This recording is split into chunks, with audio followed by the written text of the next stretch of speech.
નમસ્કાર વિદ્યાર્થી મિત્રો, બીજું ચેપ્ટર વૃદ્ધિ અને વિકાસના નિર્દેશકોનો આપણે અભ્યાસ કરીએ છીએ.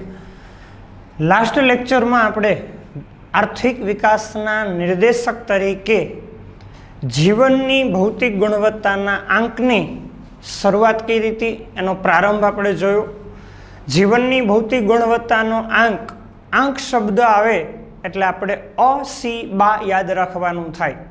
અપેક્ષિત આયુષ્ય, શિક્ષણ અને બાળ મૃત્યુ દર, એ ત્રણેય પરિમાણો, ત્રણેય બાબતોનો આપણે અભ્યાસ કર્યો હતો.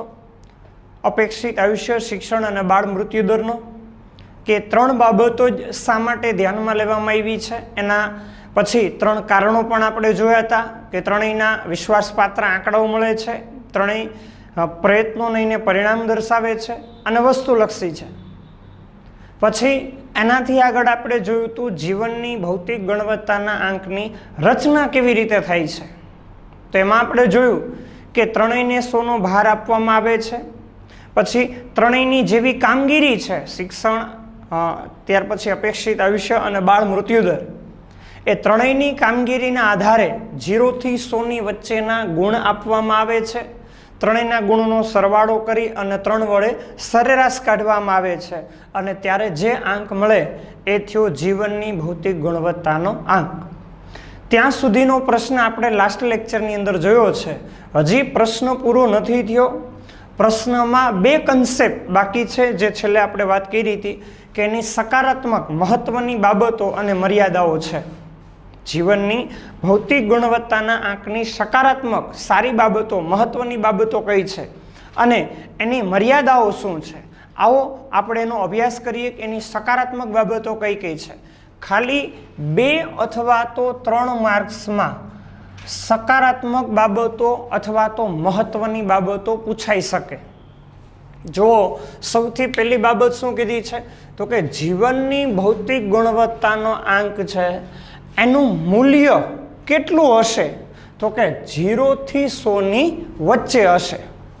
જે લાસ્ટ લેક્ચરમાં તમને ખાસ કીધું હતું કે 1 માર્કમાં સ્વાધ્યાયમાં પ્રશ્ન આપેલો છે, જીવનની ભૌતિક ગુણવત્તાના આંકનું મૂલ્ય કેટલું છે, 0 થી 100ની વચ્ચે હોય છે.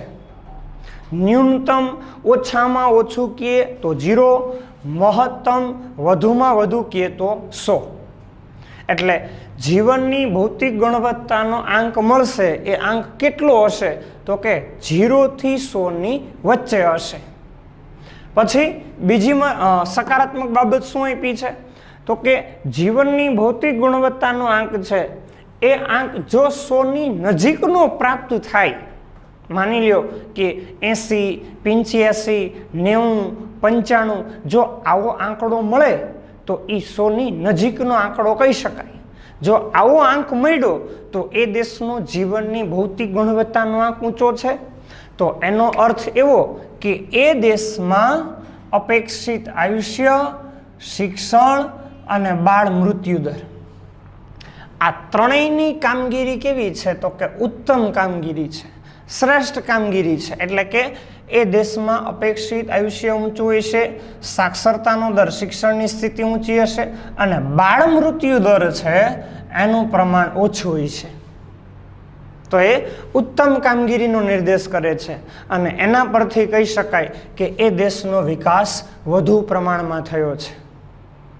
પછી બીજી બાબત આપી છે એનાથી આગળ કે જો 0ની નજીકનો આંક પ્રાપ્ત થાય, એટલે કે 5, 10, 15, 20 આવા આંકડા મળતા હોય તો એ 0ની નજીકના આંકડાઓ આપણે કહી શકીએ.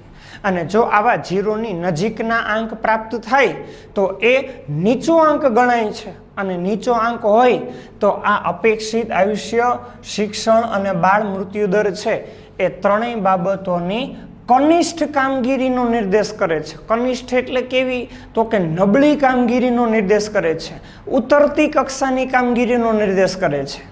અને એ દેશનો વિકાસ પણ ઓછા પ્રમાણમાં થયો છે એવો નિર્દેશ થાય છે. એટલે 3 બાબતો તો ખાલી આંકના આધારે આપણને યાદ રહી ગઈ કે આંક કેટલો હશે તો કે 0 થી 100ની વચ્ચે હશે. જો એમાં 100ની નજીકનો આંક મળે તો આંક ઊંચો ગણાશે, ત્રણેય બાબતોની કામગીરી સારી ગણાશે અને દેશનો વિકાસ વધુ ગણાશે. બીજું, 0ની નજીકનો આંક મળે તો આંક નીચો ગણાય, એટલે ત્રણેય બાબતોની કામગીરી કેવી છે તો કે નબળી છે, કનિષ્ઠ છે, ઉતરતી કક્ષાની છે. અને એ દેશનો વિકાસ પણ કેવો ગણાશે તો કે નીચો વિકાસ ગણાશે, ઓછો વિકાસ ગણાશે.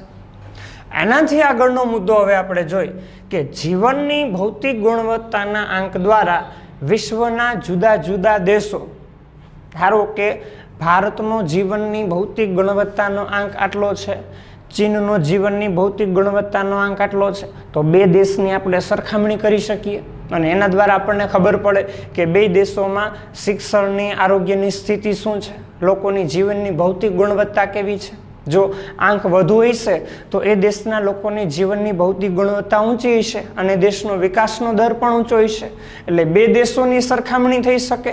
પછી દેશોના જૂથ આપણે જોતા હોય કે વિકાસશીલ દેશોનો આંક કેટલો છે, વિકસિત દેશોનો આંક કેટલો છે, તો એના પરથી આપણને એ પણ ખ્યાલ આવશે કે વિકસિત દેશોના લોકોની જીવનશૈલી કેવી છે, વિકાસશીલ દેશોના લોકોની જીવનશૈલી કેવી છે, એની જીવનની ભૌતિક ગુણવત્તા કેવી છે. એટલે દેશોના જૂથો હોય તો એની પણ જીવનની ભૌતિક ગુણવત્તાના આંક દ્વારા સરખામણી કરી શકાય. અને આનાથી આગળ રાજ્ય સુધીની વાત કરી છે કે ભાઈ આપણું ગુજરાત છે તો ગુજરાતમાં લોકોની જીવનની ભૌતિક ગુણવત્તા કેવી છે. બીજું એક રાજ્ય લઈ લે કે કેરળ છે તો ત્યાં જીવનની ભૌતિક ગુણવત્તાનો આંક કેટલો છે, તો બે રાજ્યની તુલના થઈ, બે રાજ્યની સરખામણી થઈ, એના આધારે બે રાજ્યના લોકોની જીવનની ભૌતિક ગુણવત્તા છે એની સરખામણી કરી શકાય.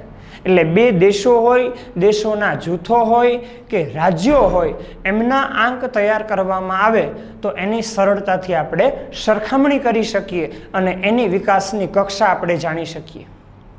અને એનાથી આગળ બંને દેશો કે બંને દેશોના જૂથો હોય કે રાજ્યો હોય એમની વચ્ચે વિકાસની બાબતમાં કેટલો તફાવત છે એની પણ આપણને જાણકારી મળી શકે.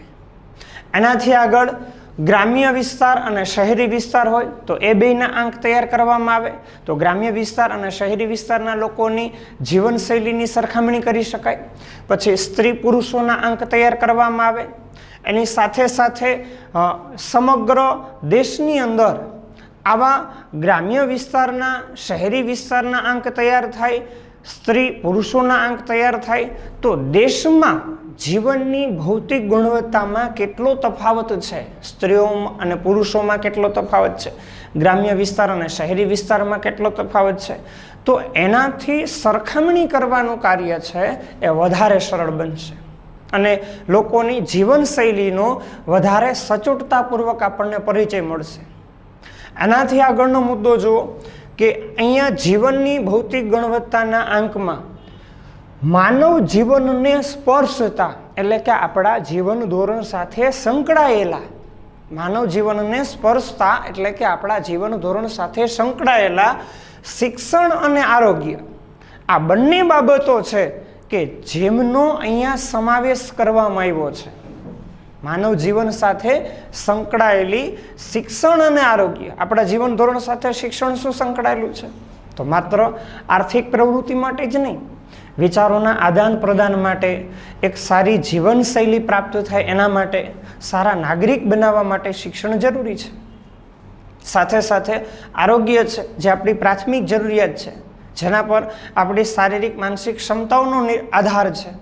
તો એ માનવ જીવન સાથે સંકળાયેલી બાબતો છે શિક્ષણ અને આરોગ્ય, એ બંનેને અહીંયા ધ્યાનમાં લેવામાં આવી છે.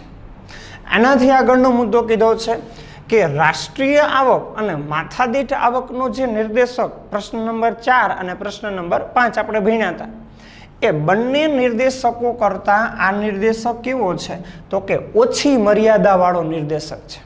આમાં તો બેયમાં આપણે જોયું તો ખાચા આંકડા જ મળી શકતા નથી.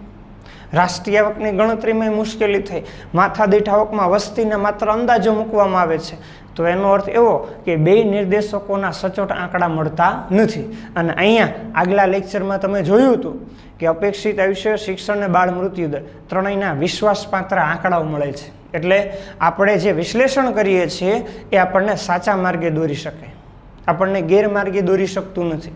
એટલે અહીંયા રાષ્ટ્રીય આવક અને માથાદીઠ આવકનો જે નિર્દેશક આપણે ભણ્યા હતા એ નિર્દેશકો કરતાં આ નિર્દેશક છે એ પ્રમાણમાં ઓછી મર્યાદાવાળો નિર્દેશક છે. તો આ થઈ જીવનની ભૌતિક ગુણવત્તાના આંકની મર્યાદાઓ. ફરીથી જુઓ, જીવનની ભૌતિક ગુણવત્તાનો આંક છે એનું મૂલ્ય કેટલું હોય તો કે 0 થી 100 ની વચ્ચે. એ એક જ આંક પરથી 3 મુદ્દા યાદ રાખવાના થાય કે મૂલ્ય કેટલું તો 0 થી 100 ની વચ્ચે.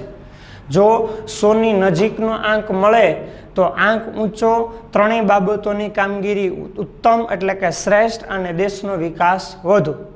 જો 0 ની નજીકનો આંક મળે તો આંક નીચો, ત્રણેય બાબતોની કામગીરી કેવી તો કે કનિષ્ઠ, કનિષ્ઠ એટલે કેવી તો કે નબળી, અને દેશનો વિકાસ કેવો તો કે ઓછો.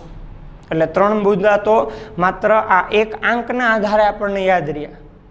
પછી એનાથી આગળ શું કીધું તો જુદા જુદા દેશો, દેશોના જૂથો અને રાજ્યોની જીવનની ભૌતિક ગુણવત્તાના આંક દ્વારા શું કરી શકાય સરખામણી, કે કોનો વિકાસ વધુ થયો, ક્યાં જીવનની ભૌતિક ગુણવત્તા સારી છે, ક્યાં નબળી છે, કોનો ઓછો વિકાસ થયો છે.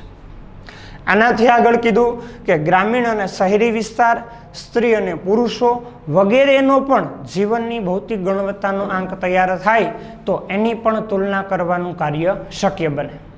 કે ગ્રામ્ય વિસ્તાર છે એના લોકોની જીવનશૈલી કેવી, શહેરી વિસ્તારના લોકોની જીવનશૈલી કેવી, સ્ત્રીઓની જીવનશૈલી કેવી છે, પુરુષોની જીવનની ગુણવત્તા શું છે, તો એની તુલના, એની સરખામણી કરવાનું કાર્ય અહીંયા શક્ય બને છે. અને ત્યાર પછી કીધું કે જીવનની ભૌતિક ગુણવત્તાના આંકમાં માનવ જીવનને સ્પર્શતા શિક્ષણ અને આરોગ્ય 2 બાબતો આપણા જીવન ધોરણ સાથે સંકળાયેલી છે. આવક મેળવવા માટે, જીવનશૈલી માટે 2 બાબતો જરૂરી છે, એનો સમાવેશ આ આંકની અંદર કરવામાં આવ્યો છે. અને છેલ્લી મર્યાદા છે કે જીવનની ભૌતિક ગુણવત્તાનો આંક છે એ રાષ્ટ્રીય આવક અને માથાદીઠ આવક કરતાં કેવો છે તો કે ઓછી મર્યાદાવાળો છે. કારણ કે અહીંના વિશ્વાસપાત્ર આંકડાઓ મળે છે અને એ પરિણામ દર્શાવે છે અને વસ્તુલક્ષી છે, એટલે કામગીરીની તુલના માટેના ધોરણો અહીંયા પ્રાપ્ત થાય છે. તો આ મર્યાદાઓ થઈ, સકારાત્મક બાબતો થઈ, મહત્વની બાબતો થઈ. હવે આપણે જોવાની છે જીવનની ભૌતિક ગુણવત્તાના આંકની મર્યાદાઓ. આ આંકમાં પણ મર્યાદાઓ છે. ઓછી મર્યાદાવાળો આંક છે, છેલ્લો મુદ્દો આપણે ભણ્યા હતા, પણ મર્યાદાઓ છે. જોઈએ શું મર્યાદાઓ છે જીવનની ભૌતિક ગુણવત્તાના આંકની. આવો પહેલી મર્યાદા આપી છે કે આ આંકમાં માત્ર 3 જ બાબતોને ધ્યાનમાં લેવામાં આવી છે. કઈ કઈ તો કે અ-સી-બા, અપેક્ષિત આયુષ્ય, શિક્ષણ અને બાળ મૃત્યુ દર. આ 3 જ બાબતોને ધ્યાનમાં લેવામાં આવી છે. પણ આ 3 બાબતો સિવાયની અન્ય બાબતોનો પણ સમાવેશ કરવો જોઈએ. કારણ કે આગળ એક પ્રશ્નની અંદર આપણે ભણ્યા હતા, અને આગળનો પ્રશ્ન જે હતો જીવનની ભૌતિક ગુણવત્તામાં સમાવિષ્ટ થતી બાબતો, આપણા જીવન ધોરણ સાથે સંકળાયેલી બાબતો કેટલી હતી તો કે 10 બાબતોનું લિસ્ટ આપણે લખ્યું હતું. સસી આખો બાગ ઉત્તમ માપ કર દે, સરેરાશ આયુષ્ય, શિક્ષણ, આરોગ્ય, ખોરાક, મનોરંજન, પરિવહન સુવિધાઓ, પીવાનું પાણી, ડ્રેનેજ વ્યવસ્થા, ઉર્જા શક્તિ, આવી ઘણી બધી બાબતો આપણા જીવન ધોરણ સાથે સંકળાયેલી હતી. પણ એમાંથી અહીંયા કેટલી લીધી તો કે 3. એટલે અન્ય બાબતોનો સમાવેશ કરવો જોઈએ, જેથી જીવનની ભૌતિક ગુણવત્તાનો વધારે ગહનતાપૂર્વક અભ્યાસ કરી શકાય. પણ એનો અહીંયા સમાવેશ કર્યો નથી. તો એ મર્યાદા થઈ કે માત્ર 3 જ બાબતોનો સમાવેશ કર્યો છે. બીજી બાબતોનો સમાવેશ કરવો જોઈએ, જેથી વધારે સચોટતા મુજબ આપણે જીવનની ભૌતિક ગુણવત્તાનો પરિચય મેળવી શકીએ. પણ એનો અહીંયા સમાવેશ કર્યો નથી. એટલે પહેલી મર્યાદા થઈ. પછી કીધું છે કે આ આંક મળે છે, જીવનની ભૌતિક ગુણવત્તાનો આંક મળે છે, એ આંક કેવો છે તો કે સરેરાશ આંક છે. હમણાં કીધું કે આંકની રચના કેવી રીતે થાય, ફરીથી યાદ કરાવી છું. 100નો ભાર આપવામાં આવ્યો ત્રણેયને, પછી 0 થી 100 ની વચ્ચેના ગુણ આપવામાં આવ્યા, પછી ત્રણેયના ગુણનો સરવાળો કરવામાં આવ્યો અને એ સરવાળાને 3 વડે ભાગવામાં આવે છે અથવા તો સરેરાશ કાઢવામાં આવે છે. તો એ આંક કેવો મળશે તો કે સરેરાશ આંક મળશે. તો સરેરાશ આંક મળતો હોય તો કયા દેશમાં શિક્ષણ સારું છે, ક્યાં નબળું છે, ક્યાં આરોગ્યની સ્થિતિ સારી છે, ક્યાં નબળી છે, એ આપણને જાણકારી મળી શકવાની નથી, કારણ કે આ તો સરેરાશ આંક છે. ત્રણેયના સરવાળો કરી અને 3 વડે ભાગવામાં આવ્યું છે. કદાચ એવું બની શકે કે કોઈ દેશમાં શિક્ષણની સ્થિતિ નબળી હોય અને આરોગ્યની સ્થિતિ સારી હોય તો એ આંક તો વધુ પ્રાપ્ત થઈ શકશે. એટલે આ સરેરાશ આંક છે અને સરેરાશને આધારે કયા દેશમાં શિક્ષણની સ્થિતિ સારી છે, કયા દેશમાં આરોગ્યની સ્થિતિ સારી છે, એની અગ્રિમતા એટલે કે હકારાત્મકતા અને પછાતતા આ આંકને આધારે આપણે નક્કી કરી શકીએ નહીં. કારણ કે જો આરોગ્યની સ્થિતિ સારી હશે તો અપેક્ષિત આયુષ્યનું પ્રમાણ ઊંચું હશે એટલે એના વધુ ગુણ મળે, બાળ મૃત્યુદરનું પ્રમાણ નીચું હોય એટલે એના વધુ ગુણ મળે, પણ શિક્ષણની સ્થિતિ નબળી હોય તો એના ઓછા ગુણ મળે. પણ સરેરાશ આંક તો વધુ મળવાનો છે, કારણ કે 2 બાબતોના ગુણ દેશને વધારે મળ્યા છે. એટલે આ સરેરાશ આંક છે, સરેરાશને આધારે અગ્રિમતા એટલે કે વિકાસ થયો છે, પછતતા એટલે કે નબળાઈ છે, એ આપણે સચોટતાપૂર્વક કહી શકીએ નહીં. પછીનો મુદ્દો કીધો છે કે જો ધનિક દેશો છે અથવા તો અન્ય કોઈ દેશ છે કે જે દેશનો આંક ઊંચો છે, માની લઈ કે ભાઈ અમેરિકા, જાપાન, જર્મની આ બધા દેશોનો આંક ઊંચો હશે, કારણ કે આ બધી બાબતોની કામગીરી એ દેશોમાં શ્રેષ્ઠ હશે, તો એનો અર્થ એવો નથી કે એ દેશનો બીજા દેશ કરતાં વધુ વિકાસ થયો છે, કારણ કે અહીંયા આર્થિક બાબતો ધ્યાનમાં લેવામાં આવી જ નથી, આવકને તો ધ્યાનમાં લેવામાં આવી જ નથી. એટલે શિક્ષણ અને આરોગ્ય 2 બાબતોની સ્થિતિ સારી હોય તો આંક ઊંચો હોય છે. એટલે કોઈ એક દેશનો આંક ઊંચો હોય તો એ દેશનો બીજા દેશ કરતાં વધુ વિકાસ થયો છે એવું સંપૂર્ણપણે આપણે ન કહી શકીએ. ક્લિયર? નેક્સ્ટ પછીનો મુદ્દો આપ્યો છે કે ત્રણેય બાબતોને એક સરખું મહત્વ આપવામાં આવ્યું છે. અપેક્ષિત આયુષ્ય, શિક્ષણ અને બાળ મૃત્યુદર, આ ત્રણેય બાબતોને એક સરખું મહત્વ આપવામાં આવ્યું છે. હમણાં આપણે રચના જોઈ હતી, કેટલું મહત્વ આપવામાં આવ્યું ત્રણેયને, તો કે 100. પછી ગુણ કેટલા મળે છે, તો 0 થી 100 ની વચ્ચેના ગુણ મળે છે. તો મહત્વ, વેઇટેજ, મૂલ્ય છે એ સરખું આપવામાં આવ્યું છે, પણ વાસ્તવિકતા એ છે કે દરેક વ્યક્તિના જીવન માટે ત્રણેય બાબતો એક સરખું મહત્વ નથી ધરાવતી હોતી, દરેક સમયગાળાએ એક સરખું મહત્વ નથી ધરાવતી હોતી. દાખલા તરીકે તબીબી સારવારો છે તો એ આપણને બાલ્ય અવસ્થામાં અને વૃદ્ધાવસ્થામાં વધારે જરૂરી છે, યુવા અવસ્થામાં આપણને એટલી જરૂરિયાત નથી ઊભી થતી. પછી કોઈ એક દેશ છે અથવા કોઈ એક વ્યક્તિ છે કે જે વ્યક્તિ શિક્ષિત છે, તંદુરસ્ત છે, તો એના માટે આરોગ્યની સુવિધા એટલી અગત્યની નથી હોતી, કારણ કે વ્યક્તિ સ્વસ્થ છે. એટલે ત્રણેય બાબતોને એક સરખું મહત્વ આપવામાં આવ્યું છે. તો ત્રણેય બાબતોનું દરેક પરિસ્થિતિઓની અંદર દરેક વ્યક્તિ માટે એક સરખું મૂલ્ય હોતું નથી, જુદું જુદું એનું મૂલ્ય હોય છે, જુદું જુદું મહત્વ હોય છે. પણ અહીંયા ત્રણેય બાબતોને એક સરખું મહત્વ આપવામાં આવ્યું છે, જે મર્યાદા ગણાશે. પછી એનાથી આગળનો મુદ્દો કીધો છે કે આર્થિક વિકાસને જાણવા માટે આવક વૃદ્ધિ જરૂરી છે, આવક તપાસવી જરૂરી છે. આગળ આપણે આર્થિક વિકાસની ત્રીજા પ્રશ્નમાં, બીજા પ્રશ્નમાં ઘણી બધી વ્યાખ્યાઓ આપણે જોઈ છે. બધી જગ્યાએ આવકના વધારાનો નિર્દેશ કર્યો છે, પણ આ આંક આખો પૂરો થઈ ગયો, અહીંયા રાષ્ટ્રીય આવક કે માથાદીઠ આવકના વધારાની કોઈ બાબત આપણને દર્શાવી નથી. એટલે કે આર્થિક વિકાસ માટે આવક વૃદ્ધિ જરૂરી છે. જો આવક વધશે તો જ આ બધી વસ્તુ સેવાઓ આપણને ઉપલબ્ધ બની શકે, સારું શિક્ષણ મળી શકે, સારી તબીબી સારવારો મળી શકશે, સારો પૌષ્ટિક આહાર મળી શકે.